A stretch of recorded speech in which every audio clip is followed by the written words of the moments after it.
Hello friends, welcome to happy learning. So நம்ம சேனலில் வந்து பார்த்தோம் அப்படின்னா, குரூப் 4க்காக டிஎன்பிஎஸ்சி ஜென்ரல் இங்கிலீஷ் வந்து நம்ம ஸ்டார்ட் பண்ணியிருக்கோம். ஸோ ஜென்ரல் இங்கிலீஷ்க்கு வந்து இன்னும் part B, part C start பண்ணல நம்ம. அதாவது நியூ சிலபஸ் படி ஓல்டு சிலபஸ் அப்படி தான் வரப்போகுது அப்படின்னா, நம்ம ஆல்ரெடி வந்து முக்கால்வாசி கண்டென்ட்டுக்கு மேலே முடிச்சு வச்சுருக்கிறோம். பார்ட் பிக்கும் பார்ட் சிக்கும் ஃபுல் அண்ட் ஃபுல் ஷார்ட்கட்டில் நீங்கள் அதை ரெஃபர் பண்ணலாம். இப்போ வந்து நம்ம பார்ட் ஏல கிராமரில் இடியம்ஸ் அண்ட் ஃப்ரேசஸ் அது வந்து நம்ம பார்த்துட்ருக்குறோம். ஓகேவா? ஸோ இந்த வருஷ சான்ஸை மட்டும் நம்ம மிஸ் பண்ணிடவே கூடாது. ஸோ தட் நம்ம வந்து ஃபுல்லாக பார்த்துக்கலாம். ஆல் டுகெதராக நம்ம வந்து ப்ரீவியஸ் இயர் கொஷின் பேப்பர், புது புக்கு, பழைய புக்கு, இடியம்ஸ் அண்ட் ஃப்ரேசஸ்னால் இதை தவிர வேறு வரத்துக்கான ஆப்ஷனே இல்லை அப்படிங்கிற மாதிரி கிட்டத்தட்ட வந்து ஒரு 300 ப்ளஸ் மேலே இப்போ வரைக்குமே நான் 300 பக்கம் நோட்ஸ் எடுத்திருக்கேன். ஸோ இன்னும் கண்டினியூ ஆகும் இது. அது வரைக்குமே நம்ம வந்து நிறைய இடியம்ஸ் அண்ட் ஃப்ரேசஸ் எடுத்திருக்கோம். ஈஸி தான். 300 ப்ளஸ் அப்படின்னோடனே பயந்துர வேண்டாம். நம்ம வந்து ஜென்ரல் ஸ்டடீஸில் படிக்கிறோம். அவ்வளோ எக்கனாமிக்ஸு, ஹிஸ்ட்ரி அப்படின்னு சொல்லிட்டு இதெல்லாம் படிக்க மாட்டோமா? கண்டிப்பாக நம்ம படிச்சுருவோம். ஒரு 4, 5 தடவை ரிவைஸ் பண்ணிங்கன்னா போதும். ஸோ தட் நம்ம வந்து ஈஸியாக வந்து இதை வந்து கிளியர் பண்ணிடலாம். ஓகேவா? சரி, இது வந்து பார்த்தோம் அப்படின்னா 3வது வீடியோ. ஆல்ரெடி 2 வீடியோஸ் போஸ்ட் பண்ணியிருக்கோம். அதுக்கான லிங்க் வந்து டிஸ்கிரிப்ஷனில் இருக்குது. அதை பார்க்கலன்னா தயவு செஞ்சு அதை பார்த்துட்டு வாங்க. அப்போ தான் வந்து எதையும் நம்ம மிஸ் பண்ண மாட்டோம். ஓகேவா? இப்போ நம்ம பார்க்க ஆரம்பிக்கலாம். ஸோ நம்ம வந்து பார்த்தோம் அப்படின்னா, பர்ன் ஆஃப் அதோட வந்து போன வீடியோவில் வந்து நிப்பாட்டியிருந்தோம். இப்போ வந்து நம்ம அடுத்ததுலேருந்து பார்க்கலாம். ஆக்சுவலாக அந்த கால் இன் இது வந்துட்டு நம்ம போன வீடியோலயே சொல்லிட்டேன். அதாவது ரிப்பீட் ஆயிருக்க வேர்ட். ஸோ நான் அதெல்லாம் டிக் மார்க் போட்டிருக்கேன். அடுத்து கால் அப்பான் அப்படின்னா ரெக்வயர். அதாவது இது என்ன அர்த்தம் கால் அப்பான் அப்படின்னா, they might have call upon you for some speech அப்படின்னு சொல்கிறாங்க அப்படின்னா, அவங்க வந்து உனக்கு ஏதாவது ஒரு ஸ்பீச் கொடுக்குற மாதிரி இருந்தால் உன்னை கூப்பிடலாம். நீ தேவைப்படுவ அப்படின்னு சொல்கிறதான். ஸோ தேவைப்படுவ நீ இங்கே இரு அப்படின்ற மாதிரி சொல்கிறது தான் கால் அப்பான். ஓகேவா? கூப்பிடுறது உனக்கு தேவைப்பட்டால் கூப்பிடுவாங்க அப்படிங்கிறது தான். பிரிங் அவுட் அப்படின்னா டெவலப் எஃபெக்டிவ்லி. ஓகேவா? ஸோ பிரிங் அவுட்னா ஒரு விஷயத்த வந்து எஃபெக்டிவாக நம்ம முடிச்சு டெவலப் பண்ணுறதா வந்து பிரிங் அவுட் அப்படின்னு சொல்கிறது. அடுத்து பிரிங் டூ அப்படின்னா ரெஸ்டோர். அதாவது என்ன அப்படின்னு பார்த்தோம் அப்படின்னா, திடீர்னு வந்து நம்ம ஏதோ ஒரு அன்கான்ஷியஸ் நிலைமைக்கு போயிட்டோம்னா, திருப்பி அவங்கள வந்து அந்த பேஷண்ட்டையோ இல்லை யாரோ ஒருத்தவங்க வந்து ஒரு conscious bring to the old stage அப்படின்னு சொல்கிறாங்க இல்லையா? Bring to the previous mind அப்படிங்கிறது வந்து ரெஸ்டோர் அப்படிங்கிறது அர்த்தம். ஓகேவா? பிரிங் அண்டர் அப்படின்னா சரண்டர், சப்டியூம். ஸோ இது வந்து எப்படி அர்த்தம் ஒன்று சொல்லலாம் அப்படின்னா, bring under your promotion might bring you under Raj அப்படின்னு சொல்கிறாங்க அப்படின்னா, உங்களோட நீங்கள் ப்ரொமோஷன் ஆனதுக்கப்புறம் நீங்கள் அவங்களுக்கு ரிப்போர்ட் பண்ணுற மாதிரி ஆயிரும். அவங்களுக்கு கீழே நீங்கள் வந்துருவீங்க. சப்டியூ அவங்களுக்கு கீழே வந்துருவீங்க அப்படின்னு சொல்கிறது தான் இந்த பிரிங் அண்டர். ஓகேவா? அடுத்து பர்ன் அவுட். பர்ன் அவுட் அப்படின்னா ஸ்டாப் ஒர்க்கிங், எக்ஸாஸ்டட். சில நேரத்தில் பார்த்தோன்னா நிறைய அப்படியே வேலை செஞ்சுட்டு ஐம் ஜஸ்ட் பர்ன்ட் அவுட் அப்படின்னு நிறைய பேர் சொல்லுவாங்க. அப்படின்னா நான் எக்ஸாஸ்ட் ஆகிட்டேன், அவ்வளோதான், என்ன ட்ரெயின் ஆகிட்டேன், என் உடம்புல எனர்ஜியே இல்லைப்பா சாமி, இனிமேலாம் என்னால் எதுவும் முடியாது அப்படிம்பாங்க.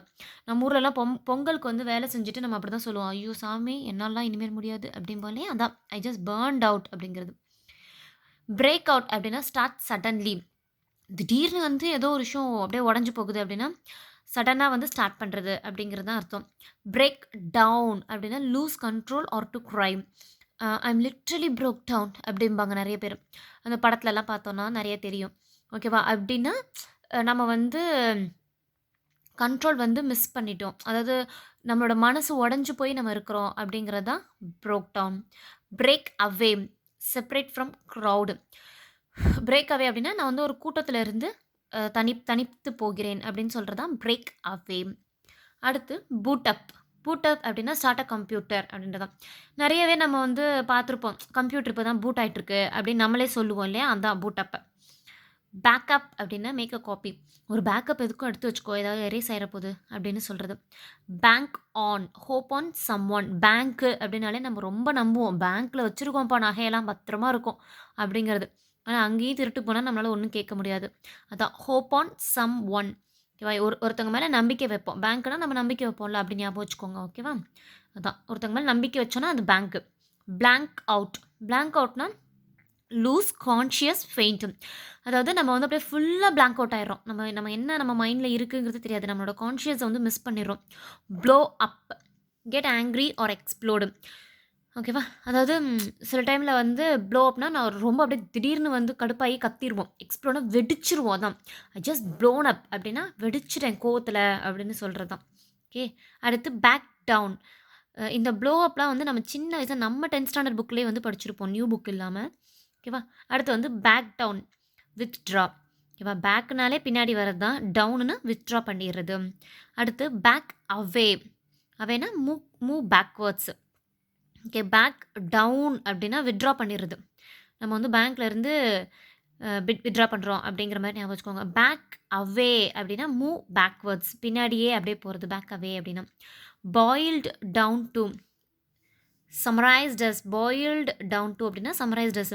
இப்போ ஒரு மீட்டிங் முடியுது அப்படின்னா after our meeting you boiled out this அப்படின்னு சொல்கிறாங்க அப்படின்னா நீ சம்மரைஸ் பண்ணி எங்ககிட்ட கொடு, என்னெல்லாம் மீட்டிங்கில் டிஸ்கஸ் பண்ணோம் அப்படிங்கிறது தான் சம்மரைஸ்டு அஸ். அடுத்து பிரிங் அவுட் அப்படின்னா மேக் இட் ஹேப்பன். ஒரு விஷயத்தை முடிச்சு காட்டேன், இதை முடிச்சு பிரிங் அவுட் அப்படின்னு சொல்கிறது தான். இதை முடிச்சு காட்டுங்களேன் அப்படின்னு சொல்கிறது தான் மேக் இட் ஹேப்பன். நடத்தி காட்டுங்க அப்படிங்கிறது. பிரிங் அலாங் அப்படின்னா come along to take the lead. Take it with him, take along with him அப்படின்னு சொல்கிறாங்கல்ல. ஸோ அது வந்து பார்த்தோன்னா பிரிங் அலாங் வித் ஹிம் அப்படின்னு சொல்கிறது. அப்படிங்கிறத நம்ம கூடவே கூட்டிகிட்டு வா அப்படிம்போம்ல, அதான் பிரிங் அலாங் வித் அஸ் அப்படின்றது. அதெல்லாமே வந்து நம்ம கூட நம்ம கூட்டிகிட்டு வரது தான்.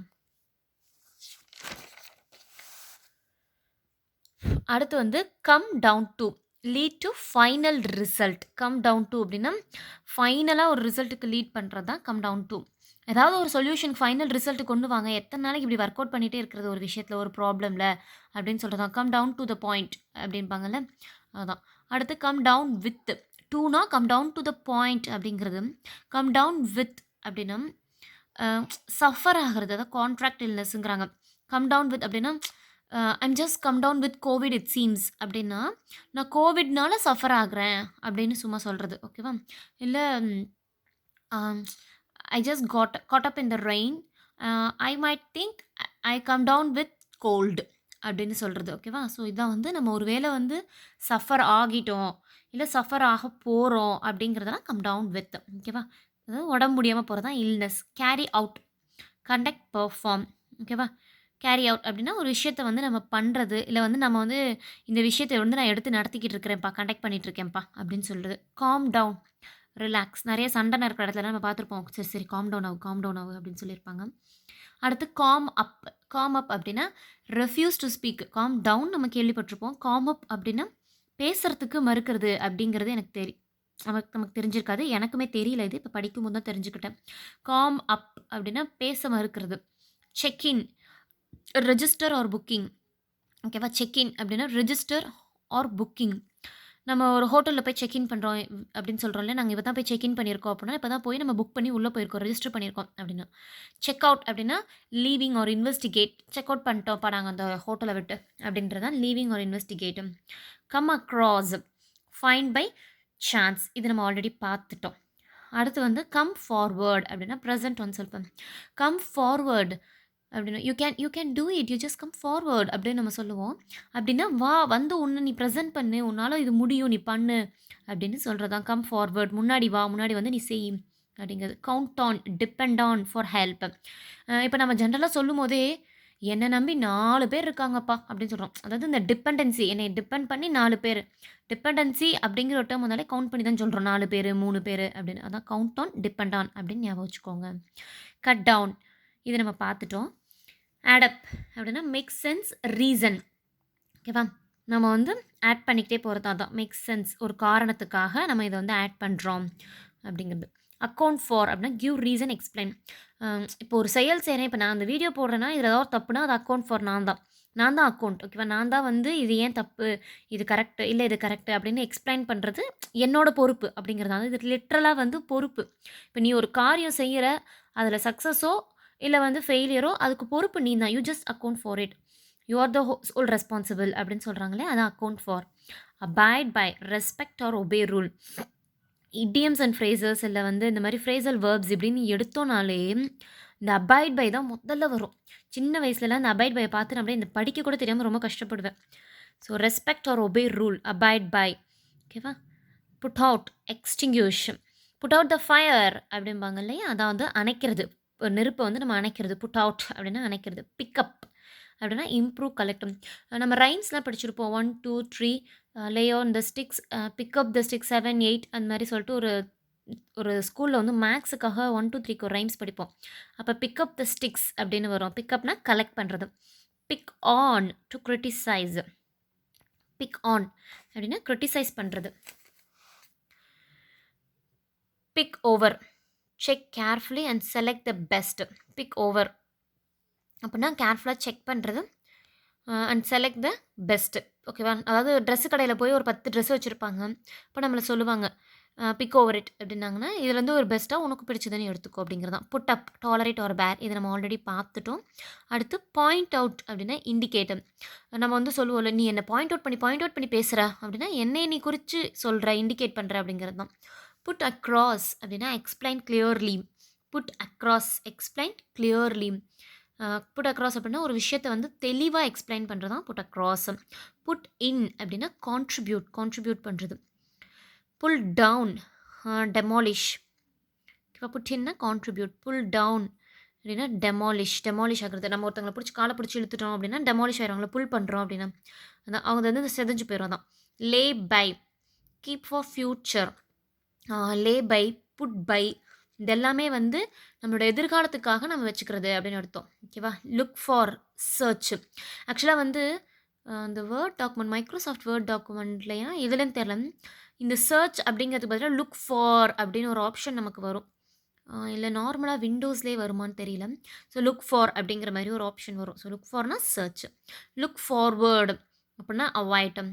I'm looking forward for your report அப்படின்னா நான் வந்து வெயிட் பண்ணிட்டுருக்கேன், உன்னோட ரிப்போர்ட்டுக்காக நான் வெயிட் பண்ணுறேன் அப்படிங்கிறது. I'm looking forward for it அப்படின்னு சொல்லிடுவோம்ல, அது மாதிரி வந்து வெயிட் பண்ணுறேங்கிறது. லுக்கப் அப்படின்னா அட்மையர். அதாவது வா இந்த இந்த பேஜே பாருங்களேன், இதோட லுக்கப்பே பாருங்களேன். இப்போ ஒரு வெப்சைட்லாம் ஏதாவது ஒன்று டிசைன் நல்லாயிருக்கு அப்படின்னா, வாவ் இந்த வெப்சைட்டோட லுக்கப்பே செம்மையாக இருக்குல்ல அப்படிமோ. இப்போ நம்ம சொல்கிறோன்னா அட்மையர் ஆகுறோம், அதை பார்த்தா அதான் admire. Look down on, consider as inferior. Down அப்படின்னாலே இன்ஃபீரியராக நம்ம வந்து நம்மளை நாமே கொஞ்சம் இன்ஃபீரியராக நினச்சிக்கிறது. Leave out, omit. Leave out அப்படின்னா omit, you just leave it out அப்படிங்கன்னா இதை ஒமிட் பண்ணிடு, இதையே நினச்சி நீ வருத்தப்படாத அப்படிங்கிறது தான். Take after, resemble. Take after அப்படின்னா அவங்கள மாதிரியே வந்து நீ வந்து அவங்கள மாதிரியே நம்ம வந்து அவங்கள பார்த்துக்கணும் அப்படிங்கிறதான். இப்போ இன்னொருத்தங்களா அதான் டேக் ஆஃப்டர் ஹிம் அப்படின்னு சொல்லுவாங்க. Take out, got out with. ஓகேவா? டேக் அப் அப்படின்னா start to learn. Take it up அப்படின்னா ஸ்டார்ட் டு லேர்ன், இப்படி தான் யூஸ் பண்ணுவாங்க. அந்த டேக் இட் அப்படின்னா நீ வந்து புதுசாக கற்றுக்க ஆரம்பி அப்படிம்பாங்க. Start up, new business. நிறைய இடத்துல கேள்விப்பட்டிருப்போம், இது ஒரு ஸ்டார்ட் அப் ப்ராஜெக்ட் அப்படின்ற மாதிரி. ஸோ ஸ்டார்ட் அப் ப்ராஜெக்ட்னா புதுசாக ஆரம்பிக்கிறதும். லெட் டவுன் அப்படின்னா டிஸப்பாயின்மெண்ட். ஓகேவா? லெட் டவுன் அப்படின்னா நம்ம வந்து டவுன் அப்படின்னு வந்துட்டாலே வந்து இந்த டெமாலிஷ், டிஸப்பாயிண்ட் இந்த மாதிரி தான் கொஞ்சம் வருது. நம்ம ஆல்ரெடி பார்த்தோம் இல்லையா, இல்லை இன்ஃபீரியராக கன்சிடர் பண்ணிக்கிறது. So let down, look down on, அதுக்கப்புறம் வந்து புல் டவுன் அப்படிங்கிறதுலாம் டெமாலிஷ். ஸோ இந்த மாதிரி வந்து வரதெல்லாம் தான் இந்த மாதிரி இருக்கும். ஓகேவா? ஸோ 140யோட நிப்பாட்டிக்கலாம். ஏஸ் ஆஃப் அப்படின்னா ரெடியூஸ். இதெல்லாம் வந்து நம்ம அப்படியே ஞாபகம் தான் வச்சுக்கணும். டீல் வித் அப்படின்னா ஹேண்டில் அ ப்ராப்ளம். டீல் பண்ணப்பா, இந்த இது நீ தான் டீல் பண்ணணும் அப்படின்னா handle a problem. Rely on அப்படின்னா டிபெண்ட், ட்ரஸ்ட். ரிலேனாலே ஒருத்தங்களை சார்ந்து இருக்கிறது. ஓகேவா? நம்ம ஸ்போர்ட்ஸில் ரிலேன்னு ஒன்று விளையாடுவோம்ல, அது வந்து தனியாக விளையாட மாட்டாங்க. ஒரு கிரவுண்ட் இருக்குன்னா சுற்றி ஒரு 4 குரூப்பாக நிற்க வைப்பாங்க. முன்னாடி இருக்கவங்க வந்து ஒரு குச்சி கொடுப்பாங்க, அடுத்து இருக்கவங்க வாங்கிட்டு போவாங்க. அதான் ஒருத்தவங்க டிபெண்ட் பண்ணி தான் அந்த கேம் இருக்கும். ஸோ 4 பேருமே கரெக்டாக கோஆப்ரேட் பண்ணால் தான் வின்னர் வருவாங்க 4 டீம்லேருந்து. ஸோ ரிலே ஆன் அப்படின்னா டிபெண்ட், ட்ரஸ்ட். டர்ன் டவுன் அப்படின்னா ரெஃப்யூஸ். டர்ன் டவுன் அப்படின்னா ரெஃப்யூஸ். எப்போவுமே இந்த டவுன் அப்படிங்கிறது வந்து ஒரு நெகட்டிவ் இதை கொண்டு வருது. நல்லா நோட் பண்ணிங்கன்னா தெரியும். டேர்ன் அவுட் அப்படின்னா ப்ரொடியூஸ். இவங்களோட டேர்ன் ஓவர் என்ன, டேர்ன் அவுட் என்ன அப்படின்னா ப்ரொடக்ஷனோட அவுட்புட் என்ன அப்படிங்கிறது தான். டெல் ஆஃப் அப்படின்னா கிரிட்டிசைஸ் சிவியர்லி. ஓகேவா? டெல் ஆஃப் அப்படின்னா கிரிட்டிசைஸ் பண்ணுறது, ஒருத்தங்களை சிவியராக வந்து அவங்கள பற்றி அப்படியே கண்ணே பின்னேன்னு கிரிட்டிசைஸ் பண்ணுறது. ஹோல்ட் ஆன் அப்படின்னா வெயிட் ஆர் ஸ்டாப். பஸ்ஸிலலாம் சொல்லுவோம் ஹோல்ட் ஆன் அப்படிம்போது தான் hold on, wait or stop. Okay friends, 145யோட நிப்பாட்டிக்கலாம். மீதி இருக்கிறத வந்து நான் அடுத்த வீடியோவில் போஸ்ட் பண்ணுறேன். நம்ம சேனலை கண்டினியூஸாக வாட்ச் பண்ணுங்கள். ஸோ தட் நம்ம கிராமர் மட்டும் இல்லை, ஃபுல்லாகவே ஜென்ரல் இங்கிலீஷ்க்கு தரோ பண்ணிடலாம். கொஞ்சம் லேசியாக வந்து நம்ம ஐயோ இவ்வளோ இருக்கே, இவ்வளோ ஸ்லோவாக போகுதே அப்படின்லாம் நினச்சிங்கன்னா கண்டிப்பாக நம்மளால் முடிக்க முடியாது. ஸோ நம்ம வந்து எதையுமே விடக்கூடாதுங்கிறதுக்காக நூக் அண்ட் கார்னர் ஒரு டேர்ம்ஸையும் விடாமல் நம்ம வந்து எடுக்கிறோம். ஸோ அப்படி எடுக்கும்போது தான் சில வேர்ட்ஸ் வந்து ரிப்பீட்டடாகவும் வந்திருக்கும். அதனால கன்டினியூஸா படிங்க. ஜெனரல் ஸ்டடீஸ் படிக்கிற நம்மளால இது படிக்க முடியாம போகாது. ஓகேவா? அவ்ளோ கஷ்டமான ஹிஸ்ட்ரி படிக்கிறோம். அவ்ளோ கஷ்டமான எக்கனாமி படிக்கிறோம். ஸோ ஜெனரல் இங்கிலீஷ் வந்து ரொம்ப ஈஸி தான். இத நம்ம ஈஸியா முடிச்சிடலாம். ஸோ கீப் வாட்சிங். கன்டினியூஸா நமக்கு சப்போர்ட் பண்ணுங்க. End of this grammar session நம்ம வந்து ஒரு டெஸ்ட் வந்து கண்டக்ட் பண்ணதா சொல்லிட்டுருக்கோம். ஸோ அதுவும் வந்து நம்ம பண்ணுவோம். நீங்க எல்லாரும் சப்போர்ட் பண்ணா தாராளமா நம்ம பண்ணலாம். Okay friends, thank you. உங்களுக்கு நம்ம சேனல்ல வர வீடியோஸ் பிடிச்சிருந்துச்சுன்னா, உங்க ஃப்ரெண்ட்ஸுக்கு எல்லாமும் ஷேர் பண்ணுங்க. அவங்களுக்கும் ஹெல்ப் பண்ணுங்க. Thank you friends. நம்ம சேனலையும் சப்ஸ்கிரைப் பண்ணுங்க.